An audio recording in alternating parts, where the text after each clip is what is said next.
পছন্দের দল আর্জেন্টিনা, যথারীতি মেসি ভক্ত। বলছি জাতীয় ক্রিকেটার মোহাম্মদ সাইফুদ্দিনের কথা। তবে নেইমারকেও পছন্দ করেন এই অলরাউন্ডার।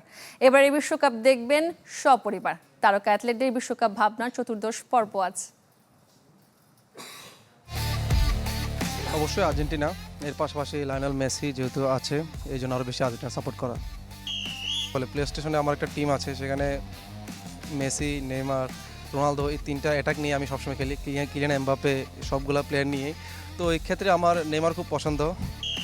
2018 সালে যখন কোয়ার্টার ফাইনালে ফ্রান্সের সাথে হেরে যায়, ওই ম্যাচটা খুব কষ্ট পেয়েছি। এর পাশাপাশি আরও বেশি কষ্ট পেয়েছি 2014 সালে একদম খুব কাছে গিয়ে শিরোপা হাতছাড়া হয়। এই দুইটা মুহূর্ত আসলে আমরা ওইভাবে একদম দল বেঁধে খুব কম দেখা হয়। একটা রুমে প্রজেক্টর দিয়ে সবাই মিলে, ইন্ডিভিজুয়ালি ফ্যামিলির সাথে বা ফ্রেন্ড সার্কেল থাকলে 3-4 জন মিলে দেখা হয় আর কি। এটা বলাটা মুশকিল। তারপর অবশ্যই যেহেতু আমি পছন্দের দল আর্জেন্টিনা, অবশ্যই চাইবো আর্জেন্টিনার দল শিরোপা জিতুক। যেহেতু আমি CR7-এরও ফ্যান, চাই আর্জেন্টিনার পরে যদি কোনো একটা হোপ থাকে সেটা পর্তুগাল নিক। Furniture just smarter. JMG Furniture.